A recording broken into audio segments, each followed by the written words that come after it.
Нешенке ышқып йөри торган һәйкәлләр буенча зур бер репортаж төшердем. Андый бар һәйкәл, ышқып. Миңа кемдер әйтте,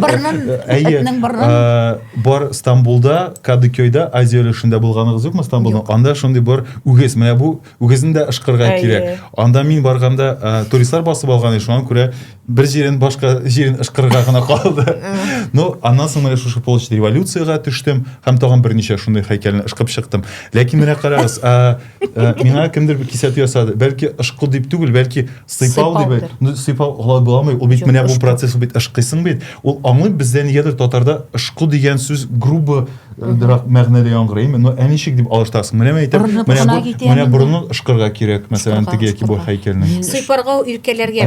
Ә монда син бит ул теге этләр бит анда ышкырга борын ышкырга кирәк. От борынның ул сессия өчен иде. Менә 5 алырга теләк булса, менә син аны килеп ышкыган бар тоже бер тапкан инде. Юк, сыйпау ул бары назлы итеп. Ышкы ул теге менә тиз-тиз. Аны бит инде син узак итеп булай итеп ышкып тормыйсың. Киләсендә булай итәсең дә китәсең. Шуңа күрә мәсәлән шул һәйкәлне ышкырга дигән минемчә бу төгәл сүз әйме монда.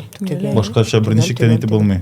Чөнки анасы миңа кемдер әйтә. Тертенү ул коснуться гына булай шулаймы? Юк. Ырыну. Ну, ырының икенче мәгънәсе бар. Ырынма, кагылма дигән фикердә.